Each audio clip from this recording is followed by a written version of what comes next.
Leda, hi, Yeah. welcome. Tell us a little bit, like, how long have you been doing kids ministry? I've been in kids ministry for 25 years. That's a long time. It's a very long time. I loved my story because I didn't like other people's kids. Wow. There's a lot that goes into being, a kids pastor, especially when you have different campuses. But there are things that are like non-negotiables. Right. And one of the things that I've always really loved about how you approach kids ministry is you have some very strong non-negotiables. We talk about volunteers, which is important. We should have volunteers. Right. We talk about curriculum, which is important. We should have good curriculum. And then when it comes to like the safety training and policies, like we know we should have them. And one of the non-negotiables is you can never be alone with a child. Is that still a non-negotiable? It's still non-negotiable. I think sometimes people hear that and it's like, well, hey, listen, we're a small church, or hey, like we don't have enough volunteers. And so like if we can just get one volunteer in that room with kids, you're nodding your head no, like it's not. So like, but why? Like, why is that a non-negotiable for you? It's a non-negotiable because... Oh, hey, everyone. Welcome back to the Amazing Kidsmen podcast. Thanks for joining us. And today is a very special treat because this is someone who I've known for a very long time. They are not only one of the greatest kids pastors and one of the best at the topic that we're going to be talking to today, but they're someone who's very near and dear to my heart because they are just a genuine person who loves Jesus. So this is Leda Rupert. She's a kids pastor at Gateway Church in the Dallas-Fort Worth area. You've served at Gateway for a very long time. Very long time. Very long time. And you've been all over the world as well. So please join me in welcoming Leda Rupert to the Amazing Kidsmen podcast. Then I'll cue like a fake. I should cue like a fake audience clapping, just like cheering. Yeah. People are going everywhere, throwing babies. I'm like, it's Leda. But Leda, hi, welcome. Hi, thank you so much for having me. I feel very honored to be on your whatever. I've known you since, let's see. Long time. A long time. The first time I met you, I came to Germany. And I should let you tell your story, but you were living in Germany, you and your family.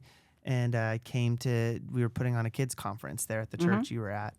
And then we came back the next year and did the same thing. And then you moved back and came back to the States and came back to God's country. But I'm kidding. But tell us a little bit, like, how long have you been doing kids ministry? I've been in kids ministry for 25 years. That's a long time. It's a very long time. All in the same place? No. So I loved my story because I didn't like other people's kids. Wow. I didn't realize this was a tell-all podcast. You might as well, because I like to be real. No, yeah. And so when God downloaded kids in me 25 years ago, and I know where I was in my house, and he just downloaded it in an instant, and the passion was there, and to see kids loved on and prayed over, and it not being babysitting. I had seen babysitting done in the nursery, and I was like, there has to be something more. And so then God just called me to kids ministry, and I just have such a passion for it. I must love it, right? Because I've done it for 25 years. So I started at Gateway, and I was there for 8 years. I was over the birth to the 3-year-olds. And then I went to Colorado Springs to New Life Church. Okay. And was over there preschool. And then left there and went to Germany, Berlin, for 3 years as missionaries. Wow. And helped churches there with their kids ministry. Yep. And then God called me back to Gateway. That's awesome. And then I'm a kids pastor at different of our smaller campuses. And then 2 years ago was asked to be over all the kids ministry. Centrally. So you guys have 10 campuses. Okay, cool. Yeah. And then you're the central, so you just right. Okay, that's awesome. Yeah. So I love it. Yeah, you love it. You have to love it. Have to love it. Yeah. There's a lot that goes into being, a kids pastor, especially when you have different campuses and have different expressions in different areas of the Metroplex. Because this campus over here and their families and demographic is very different than this family demographic over here. Right. So you're probably always juggling, like, how do you keep consistency across the board while allowing expression? But there are things that are like non-negotiables. Right, exactly. Right. And one of the things that I've always really loved about how you approach kids ministry is you have some very strong non-negotiables. We do. That will never change. Because it's not just for kids, although it's primarily it's also for leaders. And one of the things that you do really well and you champion really well is in the kids ministry space. A lot of people call it different things, policies and procedures or safety or whatnot. Mm-hmm. But very few people are as passionate about it as you are.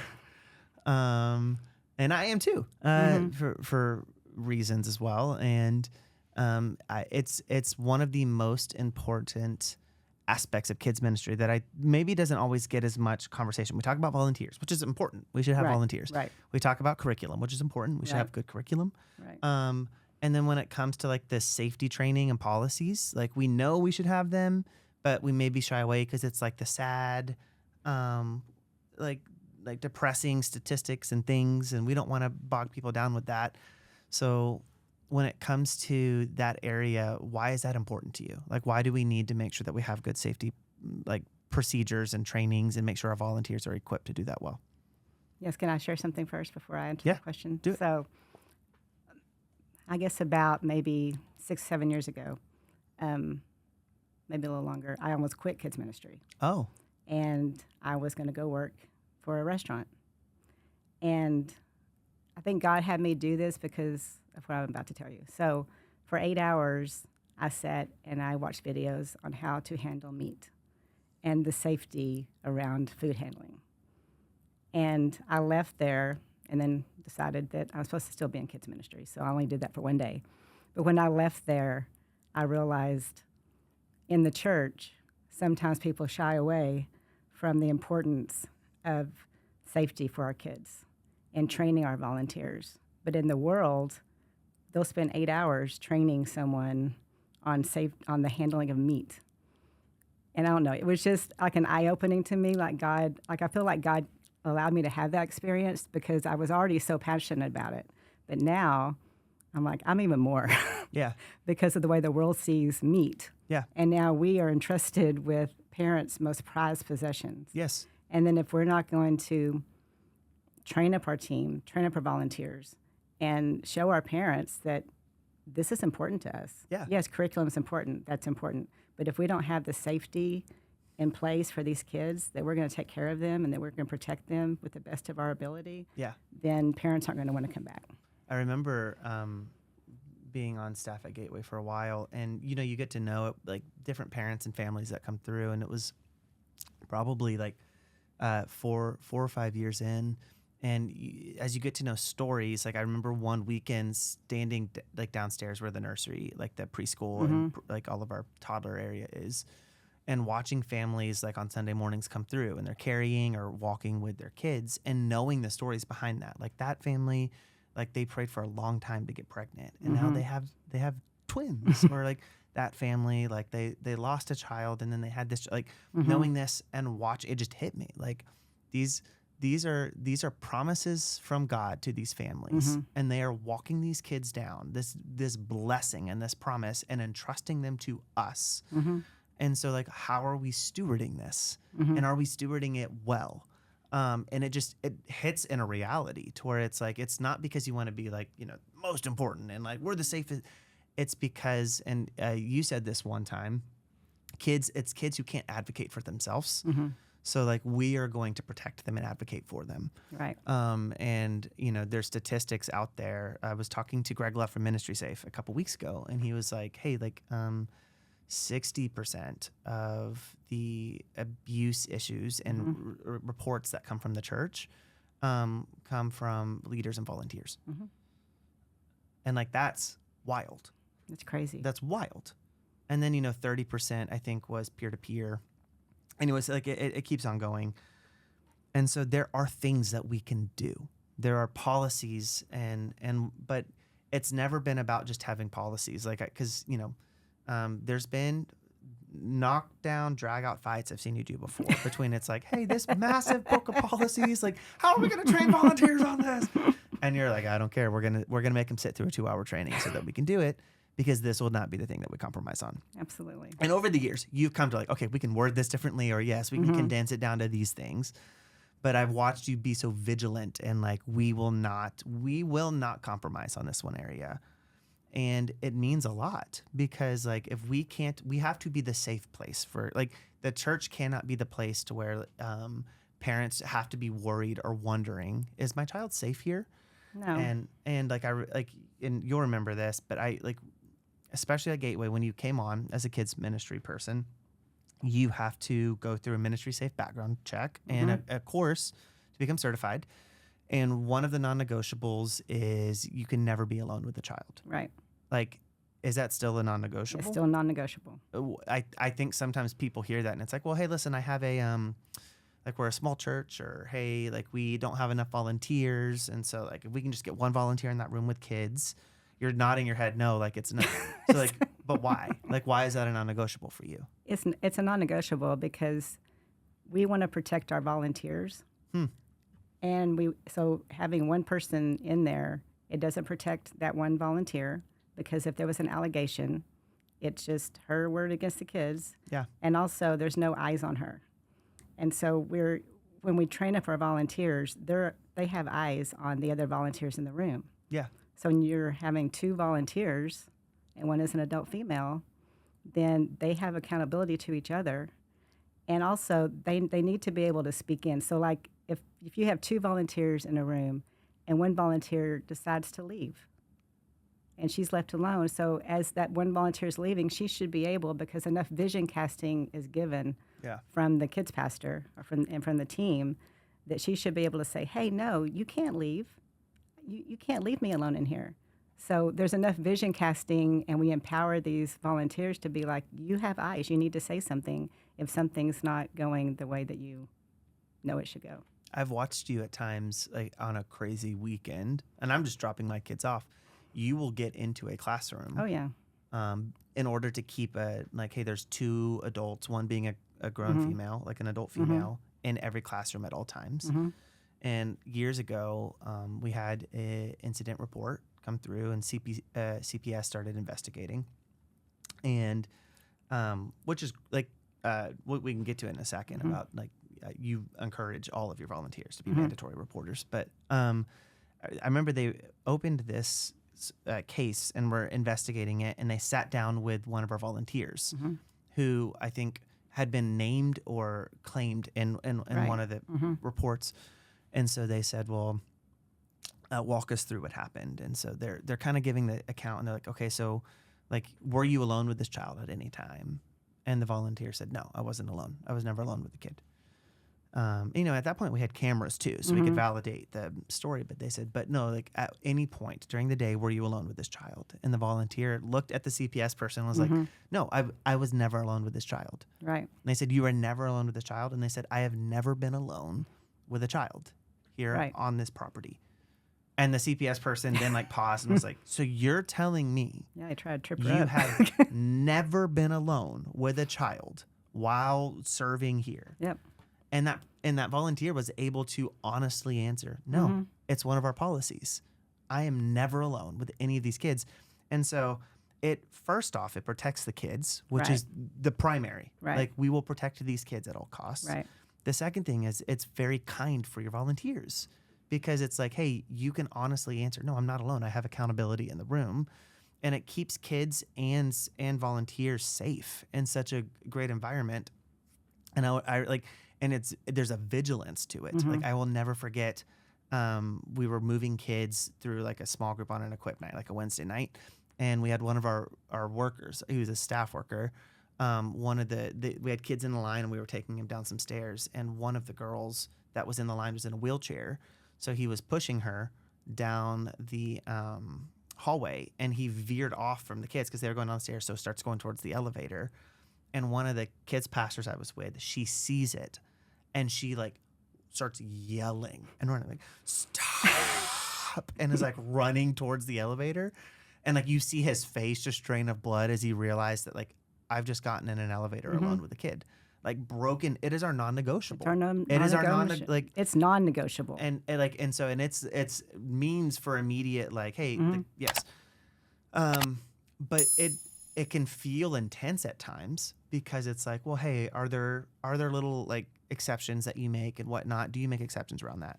No, I don't. And our team knows it. And so it doesn't feel like it's like such a hard thing for our volunteers to grasp. Like, they they get it. It's ingrained in them. Yeah. Like from the time we interview them, Yeah. we talk about it. Yeah. Then when we're training them, we're casting vision. But it's not just a list of don't do this, don't do this, don't do this. Yeah. It's a vision casting, and you're constantly casting vision for it. And so they capture that vision, and we tell them the whys behind it. So it's not like, oh, these people are just telling me what I can't do all the time. No, we're casting vision and telling them the why, and then they're understanding it. And I saw the other day, I was at a campus, and somebody was trying to drop off their baby, and there was a volunteer in there, and she said, no, you're going to have to wait a minute. I have to get someone else in here. And it made my heart so happy, that this volunteer wasn't like, yes, I'll go ahead and take him. Right. I'm sure someone will come later. Right. She actually held off that parent. Right.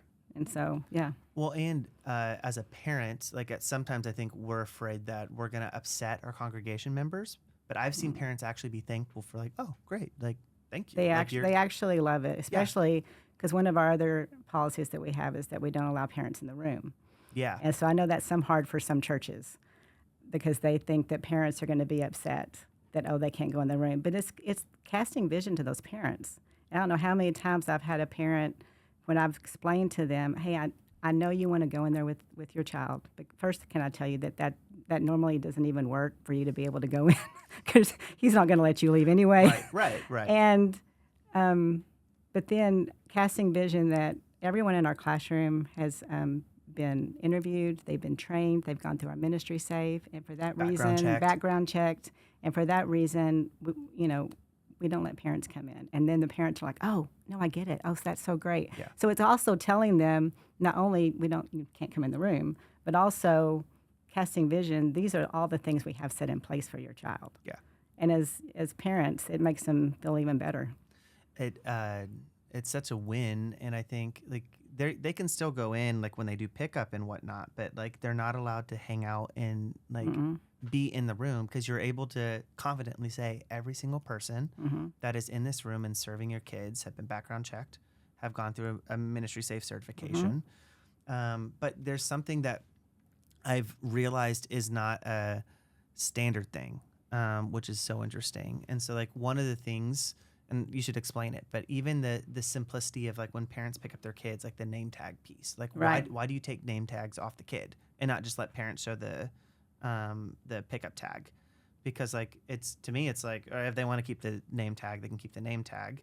But like, why would you tell all of your volunteers like, hey, we need to make sure we remove the name tag when kids get picked up? Because then if we see a child walking around with the name tag, then we'd realize they got out of the class and no one picked them up, or they, heaven forbid, escaped from the class. Runaway kid. So if a security officer was to see a tag on a child, he would stop that parent and be like, hey, your tag is still. So we would go through the whole process to make sure that they were actually leaving with the right child too.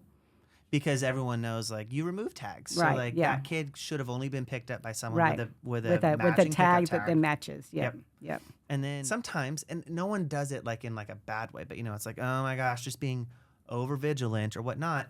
And then talk about, it was a Sunday night service. I don't remember what the service was, but... It was a night of worship. Okay, and what happened? So there was a man who was in the hallway and started banging on one of the empty kids' rooms, demanding that we give him back his child. So we found out later he was mental.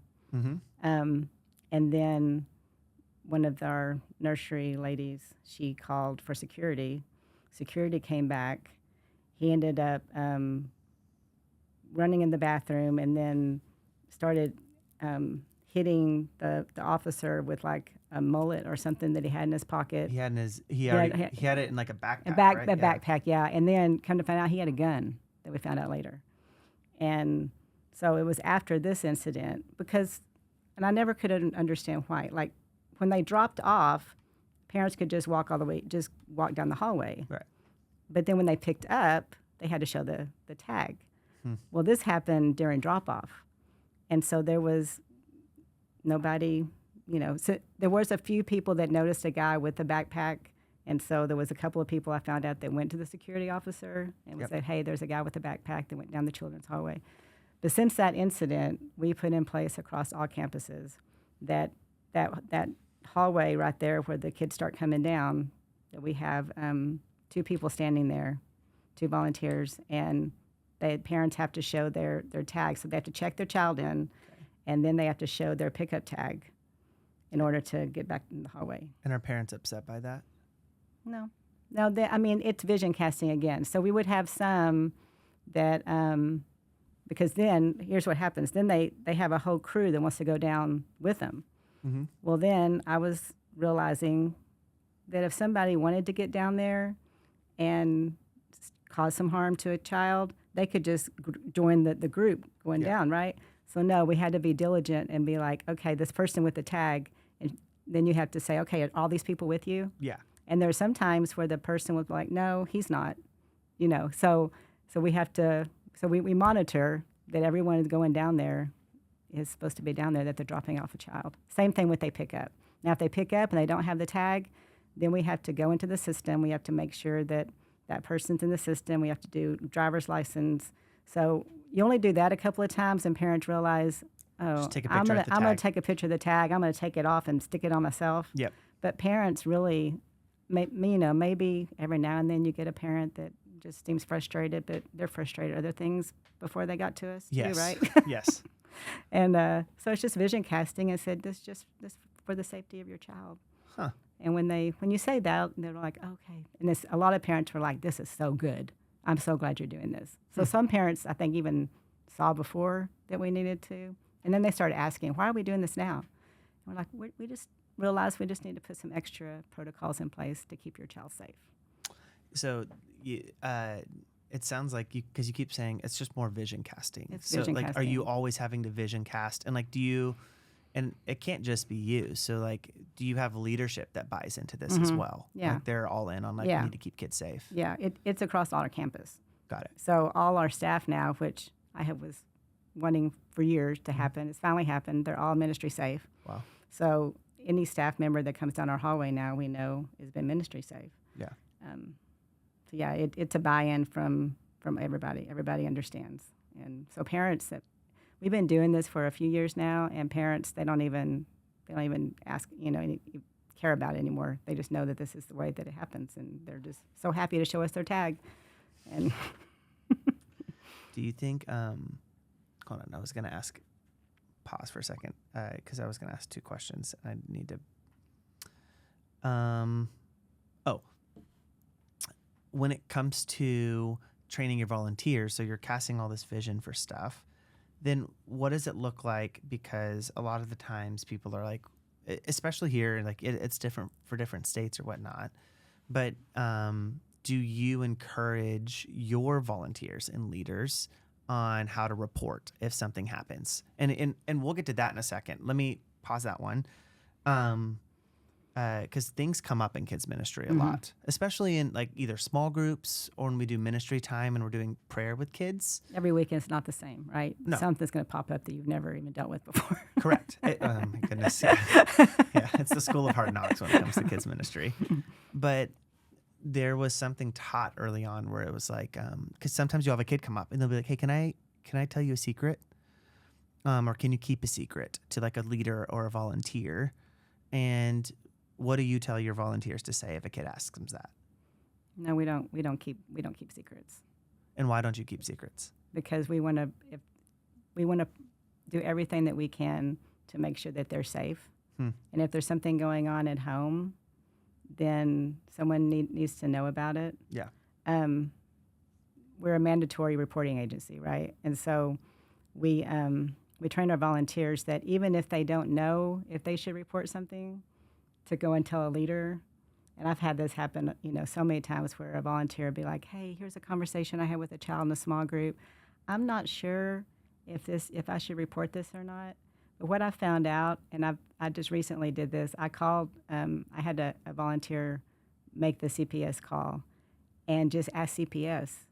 And they said, hey, I don't know if this is reportable, if I should report this or not.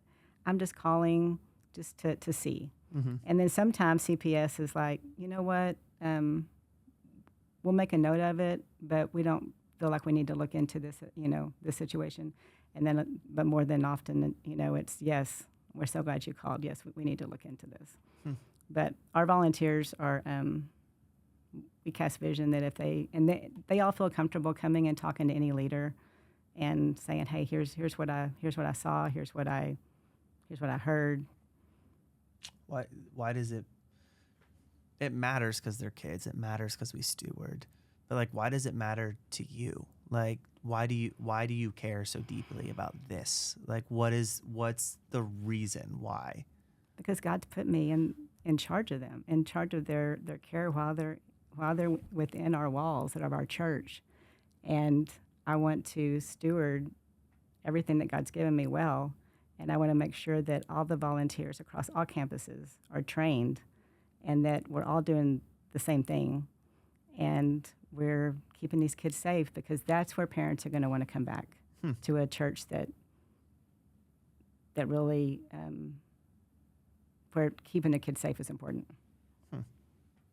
Interesting. I agree. I mean, yes, it's the thing I value the most is knowing that my kid is safe. So if I'm a kids pastor and let's say I have, 40 to 60 kids that come every weekend, like, do I just need to go out and write a bunch of policies down and give it to all my volunteers and just tell them to memorize these? Like, what are baby steps? Like, how do I implement things? Like, do I just start with like, are there resources? Like, how do I go about making, because Greg Love from Ministry Safe once said, it's better to not have these than to have a big old dusty book of rules that no one pays attention to or uses. So like, where's the middle ground? And like, how would you encourage people to start the journey of like, let's figure out how to implement policies that work for us? I would reach out to churches that are doing it well. Yeah. Asking them, hey, do you have a copy of your policies and procedures? Yeah. And then going through that and coming up with those non-negotiables. Yeah. Which you should have. Every church should have the non-negotiables. You're never alone with a child. Yeah. But coming up with some policies and procedures that work with your church and with your kids ministry, and then start bringing your volunteers in, and you just don't give it to them, because you have to tell them the why. Like, I when I started Gateway Kids Ministry, we didn't have any policies and procedures at first, right? Because we were brand new. Yeah. And so we were writing them as we went, and then I'd be in a classroom, and one of the sweet ladies would have two babies, holding two babies in one arm, and then one baby would try to get out, and then I'd be like, okay, there's a policy now. One baby at a time. We're only holding one baby. But when we talk about these policies to our volunteers, we tell them stories. Yeah. We tell them, well, one time there was a volunteer that had two, and even though we know you're moms and you're able to juggle more than one baby, when you're in our classroom, you'll have one baby at a time. You won't try to make a bottle and hold a baby at a time. And so we tell the why, and then they're going to remember.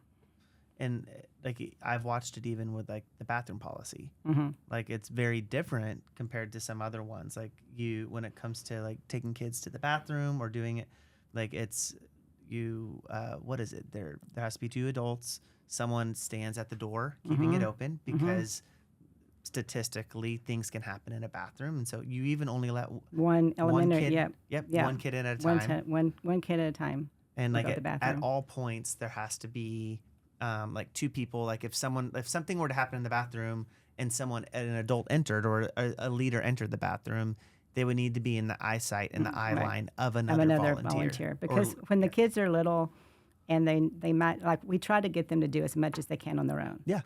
And so, but if they're two and they just can't pull up those pants or button those jeans, then, which is real, right? Yeah.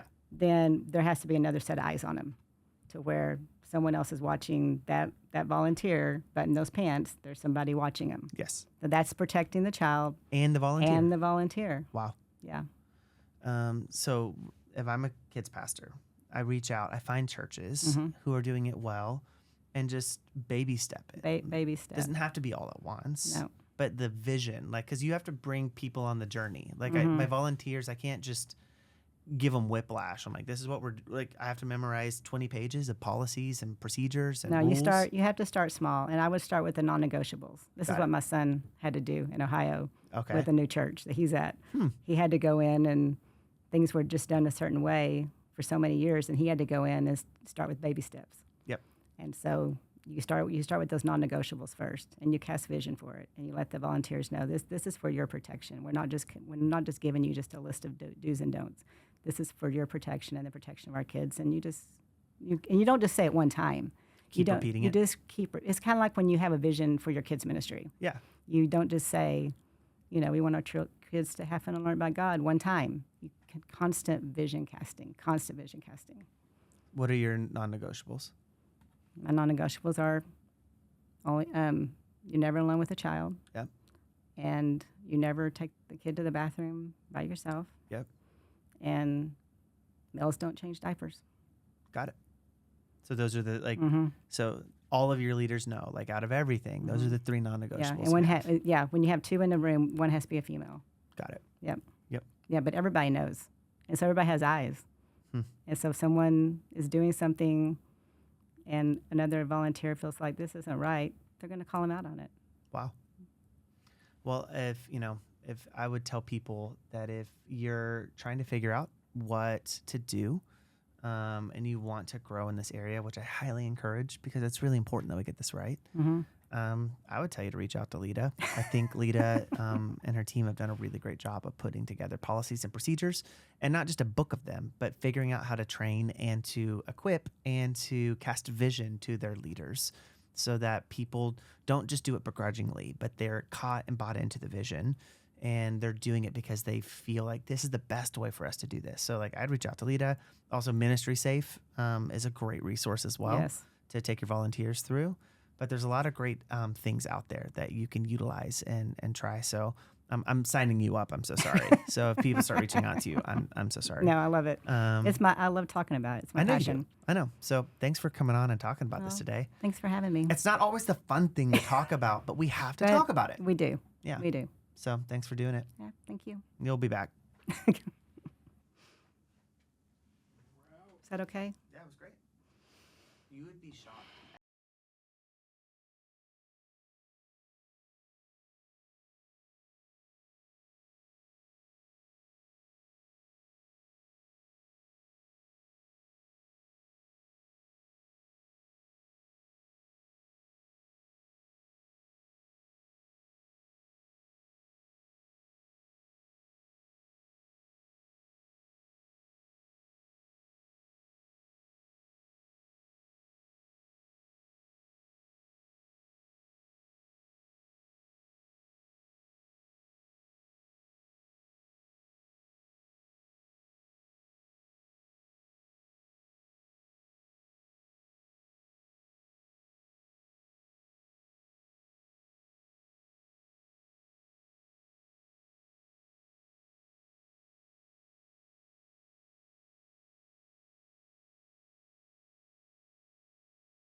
Leda, hi, Yeah. welcome. Tell us a little bit, like, how long have you been doing kids ministry? I've been in kids ministry for 25 years. That's a long time. It's a very long time. I love my story because I didn't like other people's kids. Wow. There's a lot that goes into being, a kids pastor, especially when you have different campuses. But there are things that are like non-negotiables. Right. And one of the things that I've always really loved about how you approach kids ministry is you have some very strong non-negotiables. We talk about volunteers, which is important. We should have volunteers. Right. We talk about curriculum, which is important. We should have good curriculum. And then when it comes to like the safety training and policies, like we know we should have them. And one of the non-negotiables is you can never be alone with a child. Is that still a non-negotiable? It's still non-negotiable. I think sometimes people hear that and it's like, well, hey, listen, we're a small church, or hey, like we don't have enough volunteers. And so like if we can just get one volunteer in that room with kids, you're nodding your head no, like it's not. So like, but why? Like, why is that a non-negotiable for you? It's a non-negotiable because